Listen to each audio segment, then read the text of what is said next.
Welcome, everyone, to another episode of Transforming Trauma to Triumph. We're here with our amazing guest, George Andriopoulos, who has such an amazing story. I'm so excited to present him here with you and our audience and everything that we're about to get into right now. So yeah, really pay attention to this interview, guys, because this one is really something to find so much value in. If you're in any place in your life that is seemingly dark, or you're going through a shift, or you're going through some sort of change, I think George's story is really going to give you some inspiration here. So yes, George, thank you for joining us. Thank you so much for having me. Yeah, absolutely. So for our audience members that don't know who you are yet and don't know what you do, please, give us a little background about what you're doing in the world. Yeah, so George Andriopoulos, I am the founder and CEO of Launchpad 516, which is a management consulting firm. And under Launchpad, we have a bunch of organizations. There's a marketing agency, private think tank company, a few other organizations. But I'm also a public speaker, keynote speaker, two-time TEDx speaker, TEDx organizer, author, coach, the whole deal. Yeah, the whole spectrum. Yeah, the whole spectrum. And I focus on my coaching and my speaking, really primarily on leadership and the journeys to unconventional leadership. Wow. Amazing. Sounds like you're busy. I'm very busy. Yeah, for sure. Awesome. Well, I know you didn't just land on the earth and become this amazing leader and amazing speaker. So please let us know, what was your journey to get to where you are today, to doing what you do, to helping people, to making an impact in the world? What was your journey into getting there? Yeah, well, it was pretty unconventional, I'll say. I spent the first half of my career in the medical industry, primarily the pharma industry. And I came up in a culture and environment that was based on sort of survival of the fittest. So it's based on wealth and success and power and, what can I achieve versus what you achieved. Very competitive, which was, in a way it was helpful to me. It fueled my competitive drive, and it helped me really to learn how to excel and how to push myself. But in another way, in terms of mindset, in terms of my attitude, not only towards my career, but towards others, put me in a weird spot. There was really no room for others in my growth at that time. And so growing meant just what was best for me and having no consideration of others. And so I wasn't a good manager at that point in my life. I wasn't a good leader at all. I really wasn't a fan of the human being, inside, just, not considerate and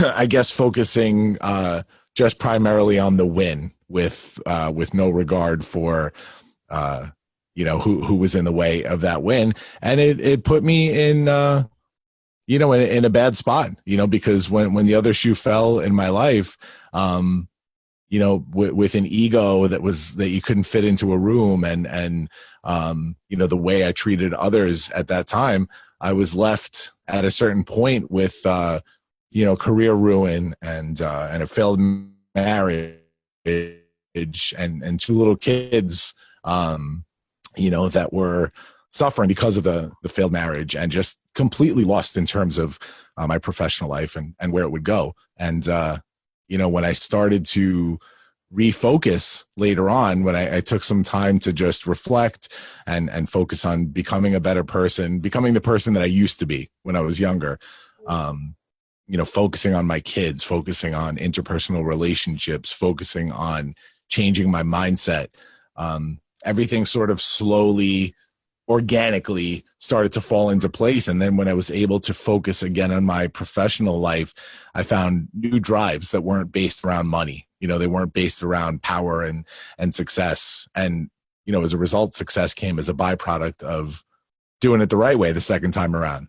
Yeah. And so I found that discovering what I loved again about my professional life, it showed me that the drive behind that wasn't actually money the first time around. I'm good. I'm a corporate turnaround artist. I can go into a business that's broken and fix it. And I do a very good job of it. And I found that it was really the the challenge that was exciting to me. It wasn't about the monetary benefit.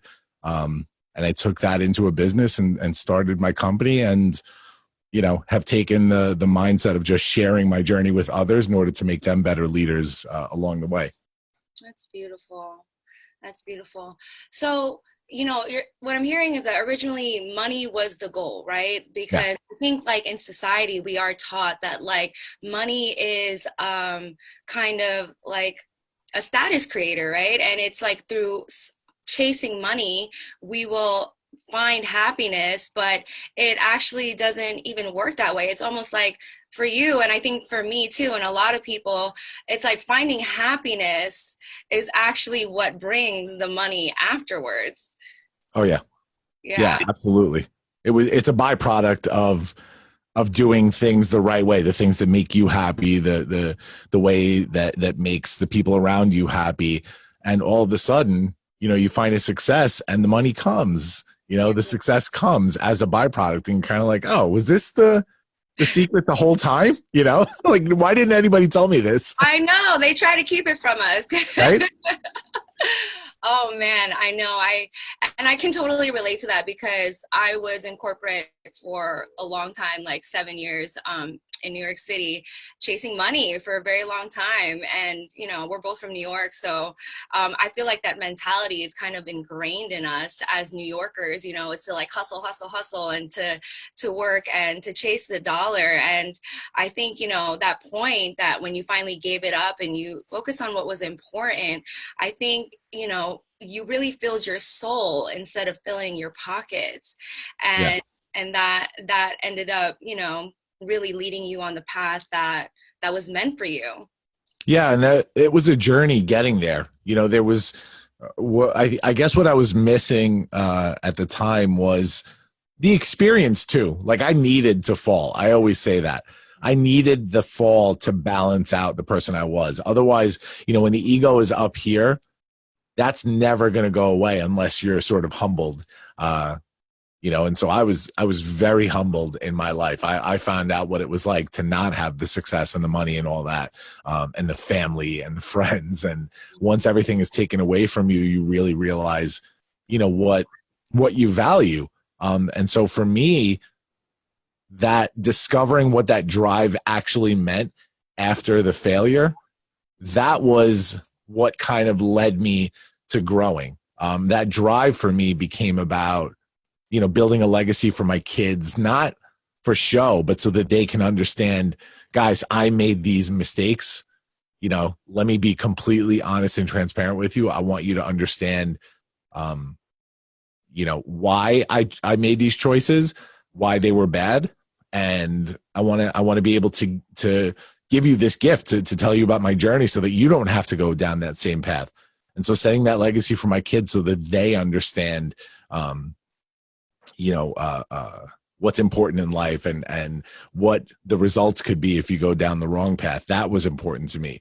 And that's kind of where I found the beginnings of leadership as a model for me. Leadership being a driving factor, just this inner drive to stand up and help others. You know what I mean? And that sort of became the bridge, everything done professionally since. Yeah.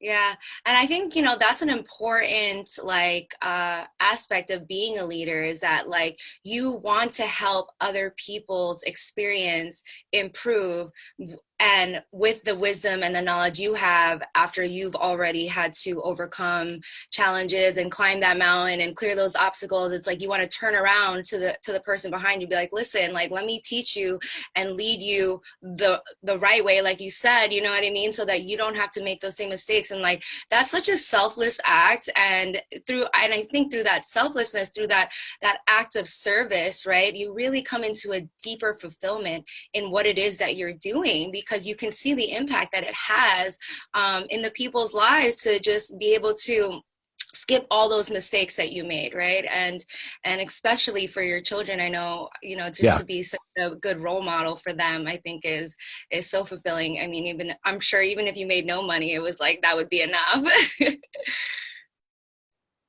That would totally be enough. And you said something that was really important there. Two words.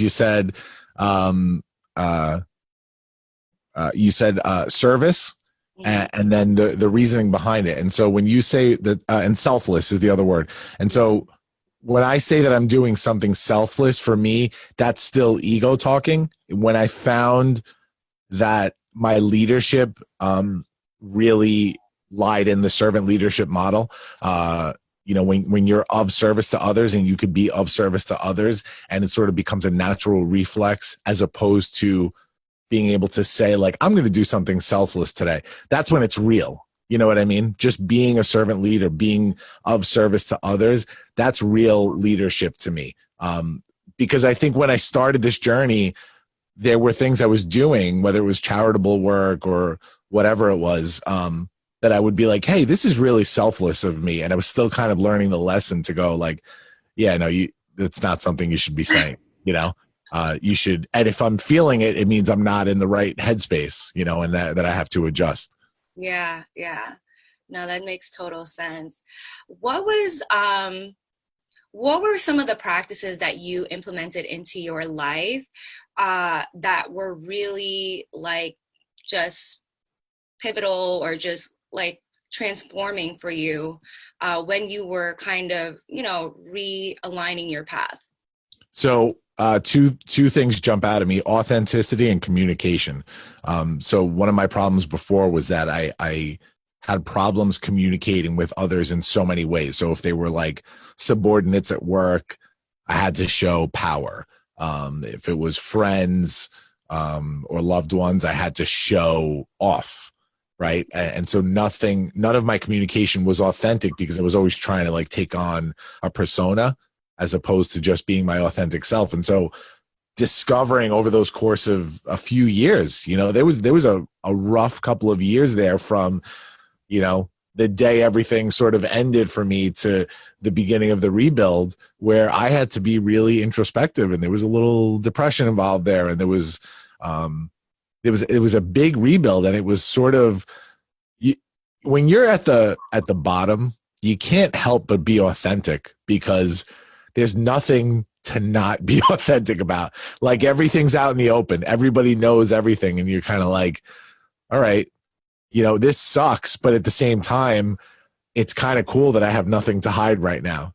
Yeah. And so embracing that and sort of staying in this place of authenticity, and then making sure that I communicate that authenticity going forward, that became the key to becoming who I am today and who I hope to become 10 years from now, 20 years from now. This is a constant learning curve for me. It was the beginning of my leadership. It was the beginning of running a bunch of successful companies that lead with authenticity, Mhm. so that those are two of the most important things for me. Yeah, yeah. And through authenticity, I think people really like to connect with a leader that they can see themselves in, right? Like if, some people are sometimes trying to emulate a particular persona that's not true to who they are.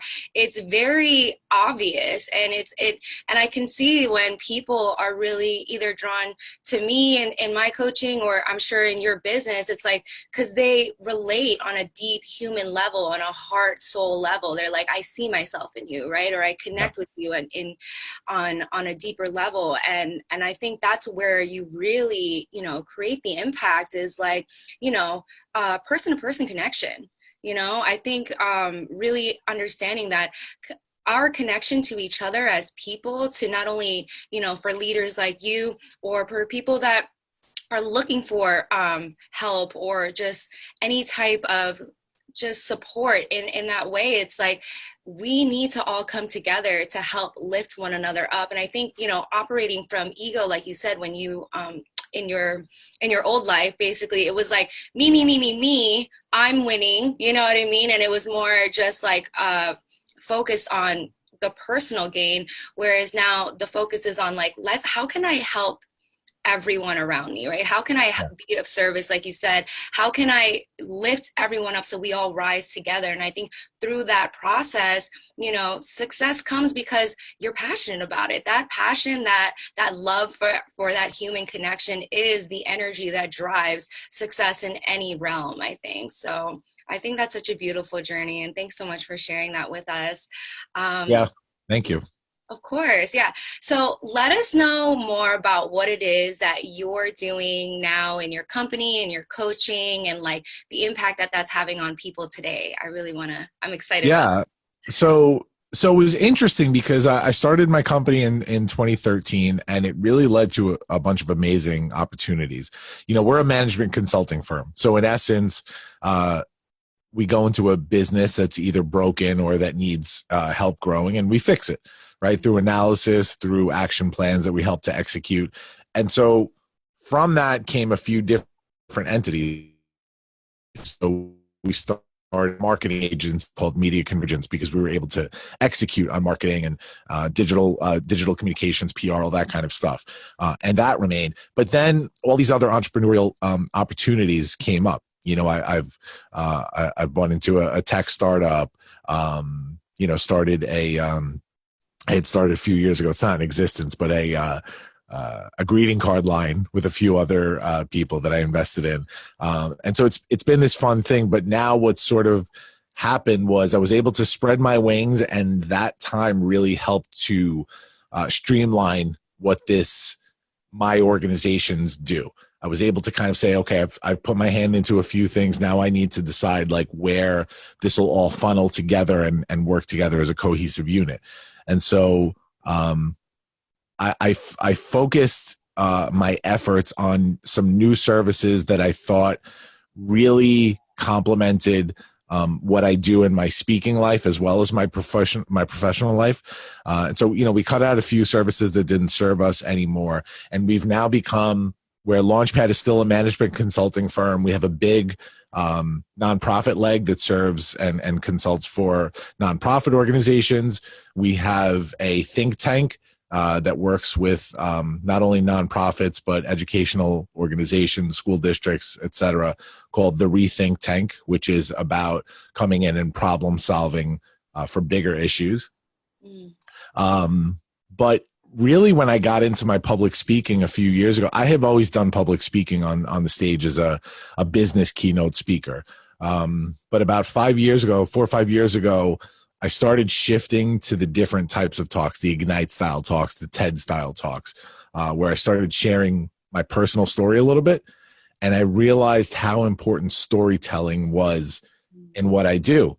It helped me with some really cathartic moments to be able to be authentic on a stage and help people very directly, where it's like you were saying before, when somebody can parallel their story to yours and you make that connection, that's when you can engage somebody and really help them. Yes. And so, you know, continuing on that journey, I've spoken on 2 TEDx stages. I am, you know, actively, a goal of mine is to get on the main TED stage. I last year became the organizer and executive producer for TEDx Farmingdale, which is my hometown. So we're actually having our second event this October. And it was an incredible event, which led to a book deal, you know, about the event. And that book is coming out in late 2020. Amazing. But we've shifted now where we've started some ancillary services out of Launchpad that does coaching, right? So we've always coached on the executive level within our consults, but we've taken it to the streets now, and we started the leadership experience, which is on the screen behind me. And the leadership experience is a leadership coaching platform. And so it's unconventional, intentional leadership in a 6-week platform. Excuse me. And there's add-on tracks for public speakers, for entrepreneurs, for podcasters, and for people just in their careers for career advancement. And so it's been so cool as every cohort has come and gone to be able to coach people to leadership and help them implement within their platforms. That's been so much fun. And we also started a podcast in late 2019, the Launchcast, which has been doing really, really well, surprisingly. It was always supposed to be an additional tool as we were launching the coaching platform, and the thing took off on its own and has just been doing really, really well. We've been having some amazing conversations on there. But yeah, this is life now. It's cool. Yeah. You just get to show up, be happy, share your love, share your wisdom, and support others on their journey. That's so cool. And I think it's so important, because right now it's like, it's all about sharing your story, right? It's all about authenticity. It's all about being vulnerable in the market of, self-development and coaching. And I think podcasts, that's kind of where everything is, right? Like, I have a podcast too, and the same thing. I was like, oh, no one's gonna listen to this, and I'm like, oh my god, a lot of people are listening to this.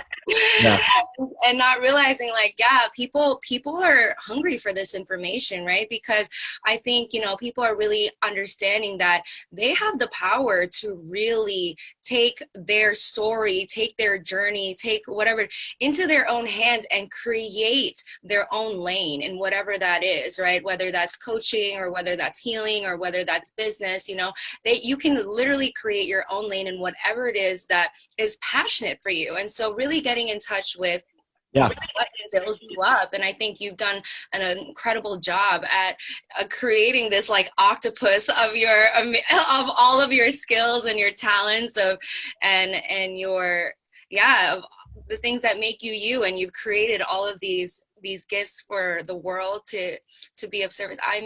It's beautiful. I'm so happy for you. I appreciate it. I never thought I'd be stuck in my basement, my family room, broadcasting and not being able to be in my office. But that's been the cool part of this whole thing. We launched one of our cohorts just as the COVID quarantine was starting. Wow. So as a business person, it was kind of cool to see that, you might take a hit in your business because of something like this that's going on, and all of a sudden this coaching thing launches and just immediately takes the place of what's missing. And so, being able to not only do this, but be home right now doing this as we're in quarantine, and be with my wife upstairs, and it's amazing. That's awesome. Yeah, it's like a blessing in disguise too, right? Yeah.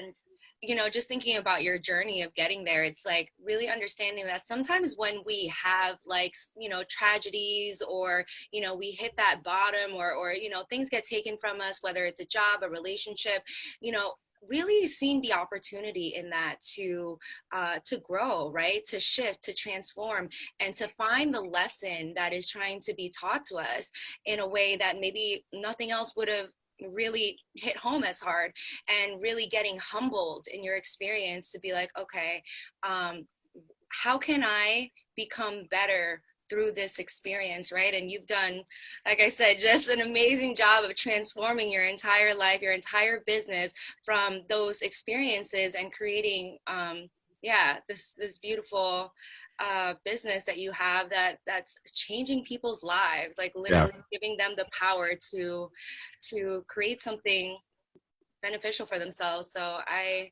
commend you for your work. I'm so honored that you would share your story with us and everything that you're doing. And I'm excited for your TEDx Farmingdale. I'm from Long Island too, so yeah. So I thank you for representing for Long Island. Amazing. I've been in California for 4 years now, so I lost my accent a little bit. I'll never lose it. It comes out here and there. Some of my clients are like, I just heard your accent when you said embarrassed. I'm like, oh my God. But yeah, so I know you have a free gift for our audience today, and something that you want to kind of share with those who are listening. Please tell us more about that.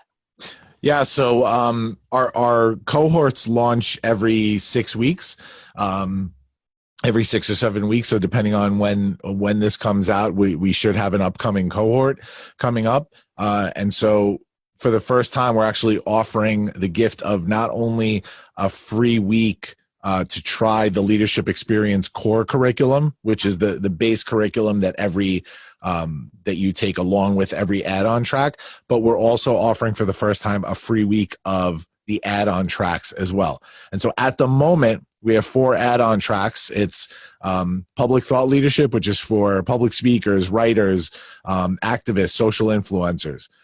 We have the entrepreneurship track. We have the career leader track. And then the newest track is the podcast experience. So it's actually our most intense add-on track. It's for aspiring podcasters that are looking to take their leadership to a podcast. And so that's an additional 6-week intensive add-on track that's added onto the core curriculum, where you learn start to finish everything about podcasting and bringing your leadership to the podcasting. So this ain't your mama's podcasting class. This is a deep dive into interview 101 and mindset and voice and the whole deal. And it's the value on this program is completely insane, because I also am a speaking coach on a few people's coaching platforms as well. And so the value that you get for this with the curriculum is incredible. And so for the first time, we're actually offering the gift of not only a free week of the core curriculum, but a free week of the add-on track as well. Wow. That is valuable. That's amazing. So if you guys are interested in getting into George's program for free, which is incredible, a link should pop up. It should say transformingtraumatotriumph.com/George, or the link will also be available in the email that you received this interview in. So yeah, I'm looking forward to seeing all that you do and all the work that you're currently doing in the world. We thank you. We appreciate your heart and your passion that you're just sharing with everyone. And I know it's making a huge difference in the lives that you touch. And yeah, thanks so much, George. I appreciate your time. Thank you, Diana. I appreciate you having me.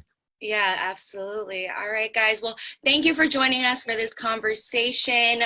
And we will be back with another episode for you guys tomorrow. Bye. Awesome.